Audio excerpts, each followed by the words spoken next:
Hello students, today we are going to start the first exercise of the chapter number 3 understanding of quadrilateral.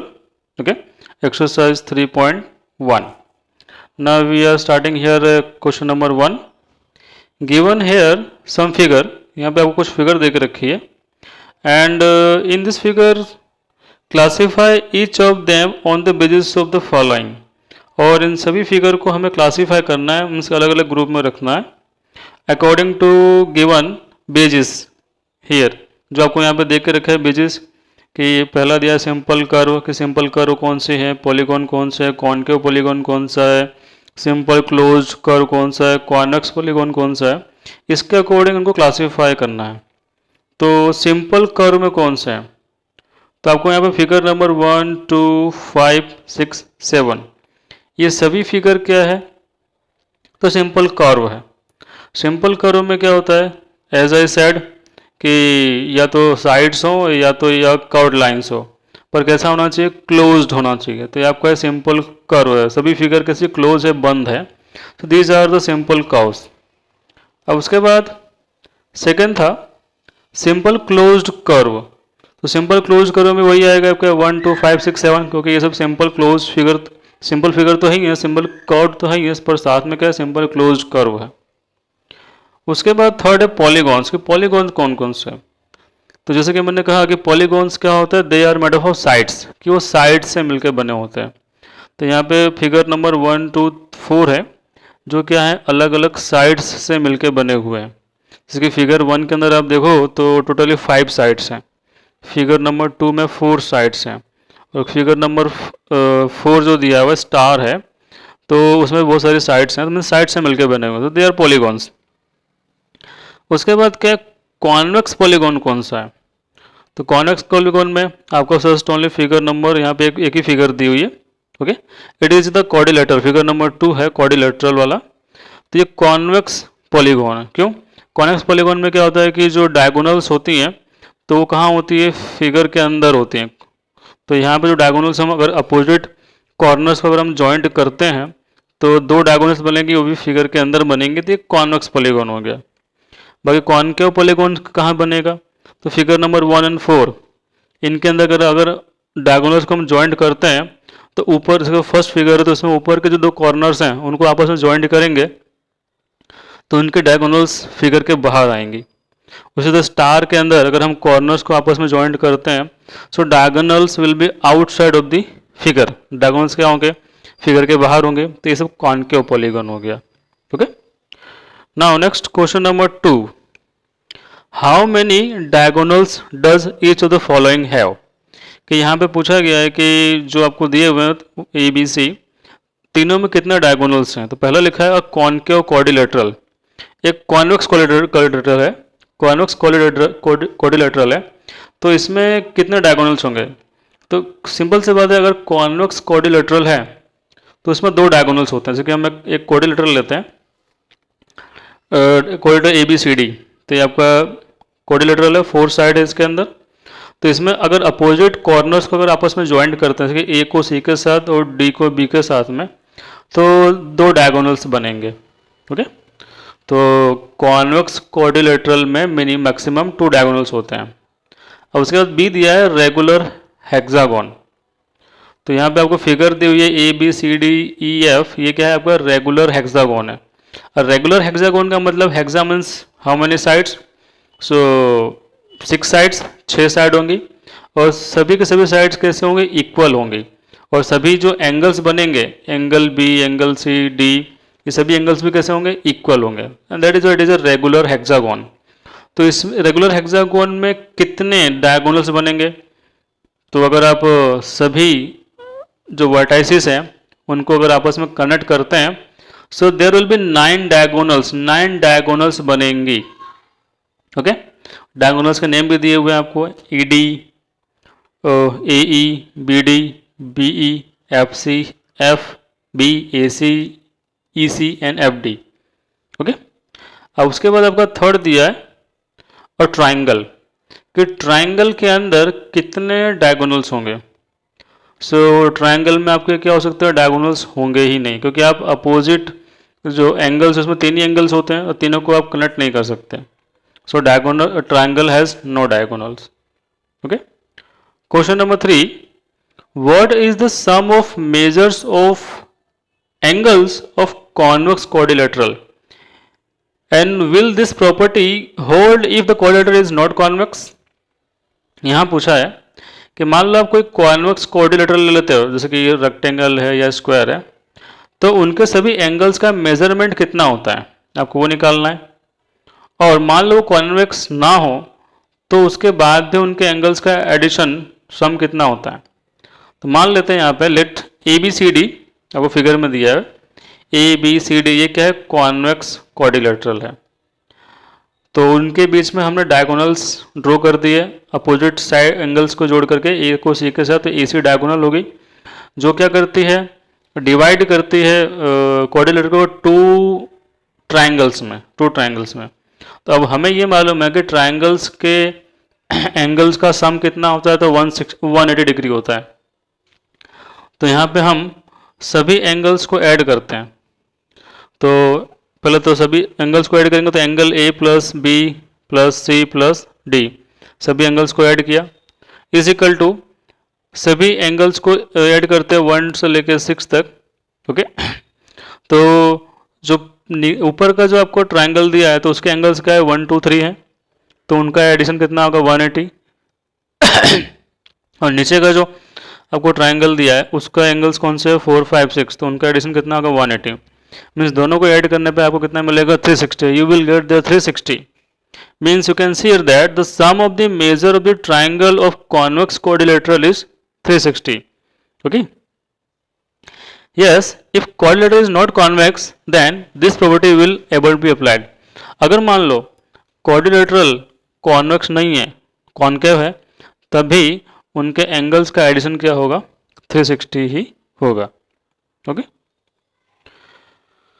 यहाँ पे दिया हुआ आपको let A B C D is non convex, यहाँ पे non convex दिया हुआ है. तो इसमें जो आपने बी और डी कॉर्नर्स को आपस में ज्वाइंट कर दिया, फिर भी यहाँ पर दो ट्राइंगल्स बनेंगे और दोनों ट्राइंगल्स के जो एंगल्स का जो एडिशन होगा 180 होगा, और दोनों ट्राइंगल्स के एंगल्स को अगर ऐड करते हैं तो 180 प्लस 180 हो जाएगा आपका 360. ओके. सो यहाँ पे क्या बनता है कि कॉन्वेक्स हो या नॉन कॉन्वेक्स हो, तो भी क्वाड्रिलेटरल के सभी एंगल्स का एडिशन कितना होता है 360. Question number 4. Examine the table. Each figure is divided into triangles and the sum of the angles deduced from that. अब यहाँ पे फिगर आपको देके रखी है. तो पहली फिगर है ट्राइंगल. तो ट्राइंगल में how many sides are there 3 sides, और एंगल्स कितना होगा, तीनों एंगल्स का एडिशन कितना होगा, तो आपका 180 होगा. ओके. तो एंगल सम आपका क्या है 3 माइनस 2 मल्टीप्लाई 180. उसी तरह यहाँ पे सेकंड फिगर में दो ट्राइंगल्स दिए हुए हैं, तो 2 मल्टीप्लाई 180 आएगा. और थर्ड फिगर है उसमें 5 साइड्स दे के रखी हैं. 5 साइड्स के अकॉर्डिंग कितने आपके ट्राइंगल बनते हैं, 3 ट्राइंगल बनते हैं. ओके. तो आप क्या करेंगे 5 में से 2 को सब्ट्रैक्ट कर देंगे, तो मल्टीप्लाई 180. उसी तरह 6 साइड वाला फिगर दिया हुआ है, तो उसमें कितने ट्राइंगल्स हैं 4, तो 4 मल्टीप्लाई 180. ओके.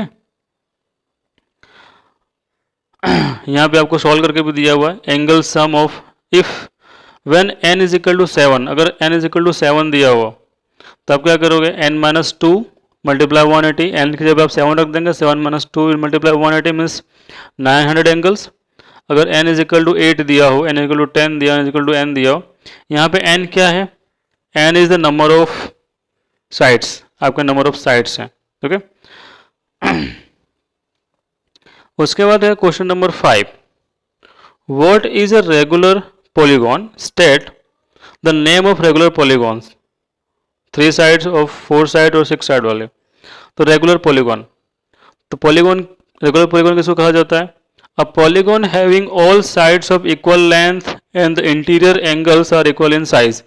कि कोई भी पॉलीगॉन जिसकी सभी साइड्स इक्वल हो और जो अंदर के एंगल्स हों वो भी इक्वल हो, सेम हो, तो उन्हें रेगुलर पॉलीगॉन कहा जाता है. तो 3 साइड्स वाला रेगुलर पॉलीगॉन कौन सा होता है? तो polygon having 3 sides that is triangle. तो ट्राइंगल बोलेंगे। अब ये कैसा ट्राइंगल होना चाहिए? यहाँ पे सिर्फ ट्राइंगल दिया हुआ है, पर रियल में कैसा होगा? तो इक्विलेटरल ट्राइंगल। ओके, उसके बाद है 4 साइड्स। तो 4 साइड्स में polygon having 4 sides is called quadrilateral, इसको क्वाड्रिलेटरल कहा जाएगा। तो जिसमें 4 साइड्स हों वो क्वाड्रिलेटरल कहा जाएगा। और क्वाड्रिलेटरल में आपका कौन सा आएगा? तो स्क्वायर जैसा हुआ स्क्वायर हो गया। ओके, फिर 6 साइड में क्या आएगा? हेक्सागोन आएगा। Polygon having a 6 side that is hexagon. और इसमें सभी साइड्स और सभी एंगल्स इक्वल होने चाहिए। ओके, नाउ क्वेश्चन नंबर 6, आपको फिगर दे के रखी गई है और उनमें से आपको x की वैल्यू फाइंड करनी है। तो फर्स्ट फिगर आपको दे के रखी है। तो फर्स्ट फिगर क्या है आपका? क्वाड्रिलेटरल है। क्वाड्रिलेटरल मीन्स की 4 साइड्स, और क्वाड्रिलेटरल के सभी एंगल्स का एडिशन कितना होता है? तो 360 होता है। तो आप सभी को ऐड कर दो, 50 plus 130 plus 120 plus x is equal to क्या आएगा? 360 लिखेंगे, क्योंकि सभी एंगल्स का एडिशन 360 होता है। अब 50 plus 130 plus 120 means 300, 300 plus x is equal to 360। 300 को अदर साइड ट्रांसपोर्ट कर दो, सब्ट्रैक्ट कर दो, तो x is equal to 360 minus 300 means x is equal to 60। मतलब कि अगर आपका जो फोर्थ एंगल है that is your 60। Second B, using, आपको फिगर देके रखी है। फिगर के अंदर क्वाड्रिलेटरल में एक एंगल आपको 70, second is 60 and third is x देके रखा है। और एक एंगल में बाहर का एंगल देके रखा है 90 डिग्री। परपेंडिकुलर लाइन है तो 90 डिग्री, तो वो 90 डिग्री, तो अंदर जो एंगल बनेगा वो भी 90 होगा। मीन्स आपको थर्ड एंगल आपको 90 देके रखा है, तो सभी प्लस कर लो। 90 plus 60 plus 70 plus x is equal to 360। 220 हो जाएगा, 220 को सब्ट्रैक्ट कर दो 360 में से, तो x इज इक्वल टू 140 मिलेगा। मीन्स फोर्थ एंगल आपका 140। फिर c है। तो c में आपको दिया है फिगर के अंदर 30x दिया है और नीचे 70 और 60 आपको दे के रखा है। So you can see here that कि जो 70 दिया है, अगर उसको हम स्ट्रेट एंगल लेते हैं 70 वाला जो हिस्सा है, तो स्ट्रेट एंगल में से 70 को सब्ट्रैक्ट कर देते हैं, मीन्स 180 में 70 सब्ट्रैक्ट करेंगे तो 110 आएगा। तो 70 के बाजू में जो एंगल बनेगा 110 होगा। उसी तरह 180 में से 60 को सब्ट्रैक्ट करेंगे तो उसके बाजू वाला एंगल कितना होगा? 120 आएगा। और यहाँ पर टोटली कितनी साइड्स हैं? तो 5 साइड्स हैं। तो एंगल सम ऑफ पॉलीगॉन क्या होता है? n minus 2 multiply 180। अब n की जगह पे हम क्या रखेंगे? नंबर ऑफ साइड्स 5 है, तो 5 माइनस 2 मल्टीप्लाई 180, तो 3 आएगा। 3 मल्टीप्लाई 180 मीन्स 540। यानी सभी एंगल्स का एडिशन कितना होगा? 540 होगा। ओके, अब सभी को प्लस कर दो, तो एक एंगल आपको 30 दिया हुआ, एक x दिया हुआ, एक आपको 120 मिला, एक आपको 110 मिला और दूसरा भी x है। तो सभी को प्लस करेंगे, 260 plus 2x is equal to 540। 260 को सब्ट्रैक्ट करो, so 2x is equal to 540 minus 260 means 2x is equal to 280, so x equal to 140। यानी जो x आपको जो अननोन दिया है उसके आंसर कितना आएगा? 140 आएगा। अब आपको एक फिगर दी हुई है पेंटागन, पर रेगुलर पेंटागन में सभी साइड्स इक्वल हैं और सभी एंगल्स भी इक्वल है। अब एंगल सम ऑफ पॉलीगॉन का आपका फॉर्मूला होता है n माइनस 2 इंटू 180। ओके, कि पेंटागन है तो उसके सभी एंगल्स की वैल्यू कितनी है? तो n माइनस 2 मल्टीप्लाई 180 करेंगे। अब n की जगह पे 5 रखेंगे, तो 5 minus 2 means 3, 3 multiply 180 means 540। Okay, यानी पेंटागन के सभी एंगल्स का एडिशन कितना होता है? 540 होता है। अब सभी एंगल्स x हैं, तो 5 टाइम्स x करो, 5x इक्वल टू 540, 5 से डिवाइड करो 540 को, तो 108 means x is equal to 108। Okay, question number 7, find x plus y plus z. X plus y plus z find करना है। So since sum of the linear pair angle, अब linear pair angle क्या होता है? तो linear pair angles होते हैं इनका एडिशन 180 होता है। ओके, तो यहाँ पे जो आपको x और 90 देख रखा है वो लीनियर पेयर में सेमी सर्कल बनाते हैं। अगर 90 और x को आपस में जोड़ देते हैं, ऐड कर देते हैं, तो 180 बनाते हैं, उसको लीनियर पेयर कहा जाता है। तो 90 प्लस x कितना होगा? 180 होगा। तो 90 को सब्ट्रैक्ट करो 180 में से, means x is equal to 90 मिलेगा। उसी तरह z प्लस 30 दोनों को आपस में ऐड करते हैं तो सेमी सर्कल बन जाएगा जो 180 कहलाता है। तो z प्लस 30 इजिकल टू 180, 180 में 30 सब्ट्रैक्ट करो तो z इजिकल टू आपको मिलेगा 150। उसी तरह y, तो y आपका क्या एक्सटीरियर एंगल है, तो y is equal to 90 plus 30, exterior angle property apply कर देंगे। ओके, तो x plus y plus x, okay, तो आपका मिलेगा 90 plus 120 plus 150 is equal to 360। Using angle sum property of quadrilateral, यहाँ पे आपको एंगल सम प्रॉपर्टी यूज करना है। तो अभी अंदर के सभी एंगल्स कितने दिए हुए थे, 60 plus 80 plus n plus 120 is equal to 360 होगा, तो आपको n की वैल्यू मिलेगी 100। ओके, अब n एंड w दोनों कैसे लीनियर पेयर है, उनका एडिशन 180 होगा, तो w प्लस 100, n की जगह 100 रखो, w plus n is equal to 180 होता है, तो w plus 100 is equal to 180, so w is equal to कितना मिलेगा आपको 80 मिलेगा। ओके, उसी तरह 120 plus x is equal to 180 होगा, तो x की वैल्यू आपको कितनी मिलेगी 60 मिल जाएगी। उसी तरह y प्लस 80 करेंगे तो 180 होगा, तो आपको y की वैल्यू यहाँ पे 80 मिलेगी। फिर z प्लस 60 करेंगे तो आपको z की वैल्यू 120 मिलेगी। तो सभी इक्वेशन को प्लस कर दो, लेफ्ट का लेफ्ट में राइट का राइट में, तो x plus y plus z plus डब्ल्यू plus 100 plus 120 plus 80 plus 60 is equal to यहाँ पे 184 टाइम्स, तो 360 माइनस कर दो तो 720 minus 360, so x plus y plus z plus डब्ल्यू इक्वल टू 360। मीन्स के सभी एक्सटीरियर एंगल्स का जो एडिशन होता है कितना होता है 360 होता है। Okay, so your exercise 3.1 has been completed here. Okay, thank you.